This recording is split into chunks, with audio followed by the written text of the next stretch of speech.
Accueillir la Kivuko Company à Boissy-Saint-Léger, c'est la possibilité d'avoir une compagnie qui va rester pendant 1 an avec nous, avec qui on va pouvoir construire un compagnonnage, à la fois avec l'équipe, mais aussi avec les habitants. Et je vous présente Christine Atoll, la chorégraphe de la compagnie Kivuko, qui va faire le spectacle que nous allons voir aujourd'hui. Est-ce que vous connaissez le nom du spectacle, les enfants? Je l'avais déjà entendu devant, j'ai déjà entendu le mot ici. Il s'appelle Lune. Je m'appelle Christine Toll, je suis chorégraphe de danse contemporaine. Je viens d'une background assez formelle en danse. Depuis maintenant, peut-être même 15 ans, j'ai tourné vers des pratiques somatiques, des travails qui sont plus basés sur la sensation que la forme. Comment en fait je suis venue vers le jeune public? Ça partait d'un mouvement organique et c'était vraiment une traversée des différents états de corps mis en jeu par la respiration. Et la respiration, c'est quand même un geste qui nous est commun, donc on peut dire même un geste universel.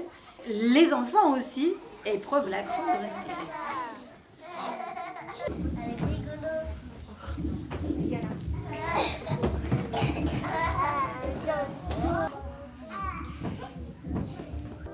Et donc il y avait ce premier projet qui s'appelait Lune, qui est né de ce constat et de ce temps vide. Pour moi, ça m'a vraiment, en tant qu'interprète, nourri énormément d'avoir un tel dialogue pendant un spectacle. Une fois que j'ai découvert cette porosité, de aussi l'exploiter à l'intérieur des spectacles.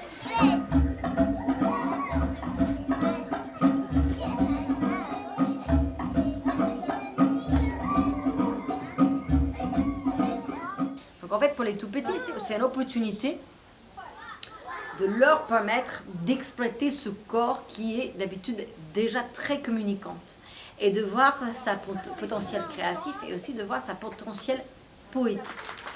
Mais c'est sûr que le corps en mouvement, il a une capacité de vraiment transformer notre façon d'être au monde et peut-être la façon d'être au monde, notre façon de voir le monde.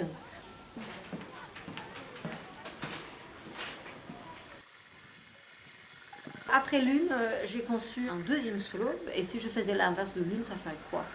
Ça donnait à voir Soleil, qui est un solo chorégraphique sur l'énergie solaire, sur le vif, sur l'électrique, sur l'onde, l'ondulation.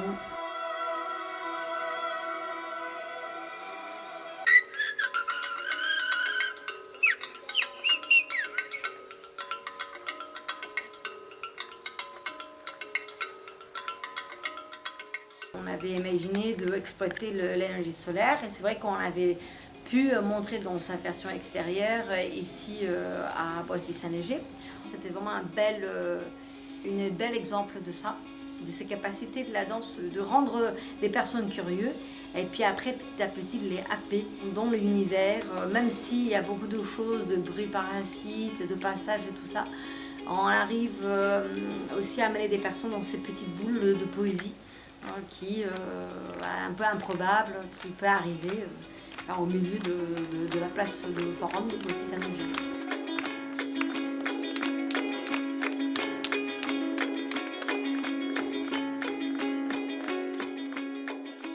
L'idée, c'est de les avoir pour qu'ils présentent leur spectacle, à la fois dans le théâtre, mais aussi hors les murs, pour à la fois rencontrer d'autres publics qui ne viennent pas forcément au théâtre, et aussi pour que la Kivuko Company puisse travailler sa création.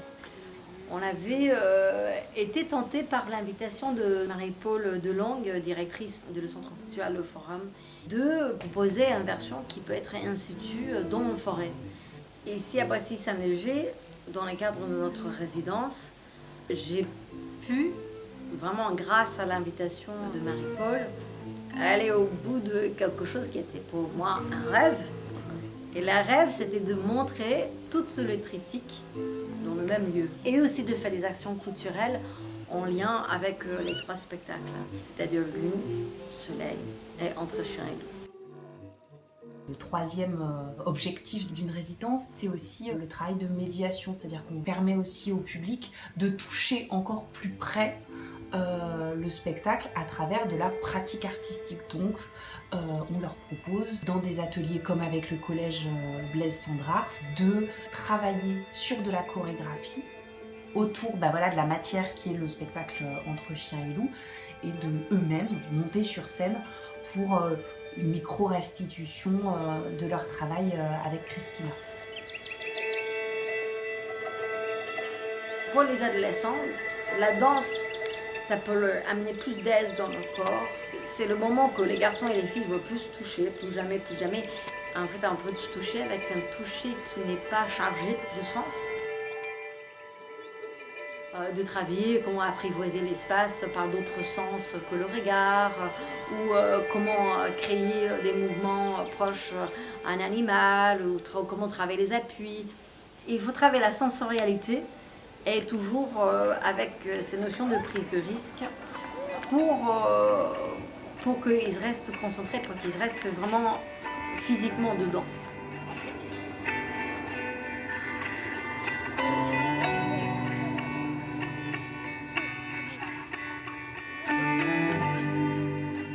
Et puis après, ajouter notre rapport à la gravité, cette capacité de travailler avec les risques. C'est vrai que ça crée aussi une bienveillance en fait, à l'intérieur du groupe et une sensation d'équipe. Le fait d'être ici pendant tout un an, déjà ça me permet d'être familier avec l'équipe et avec un public que j'ai pu voir plusieurs fois. Cette familiarité, ça peut faire en sorte qu'eux ils se sentent concernés, eux ils se sentent que cette danse contemporaine c'est pour eux. Et du coup c'est un moyen pour moi, je pense, d'amener des personnes qui seraient d'habitude plus frileuses, je dirais, de la danse contemporaine, de les amener vers ce danse qui est dans l'énergie, l'élan et la poésie.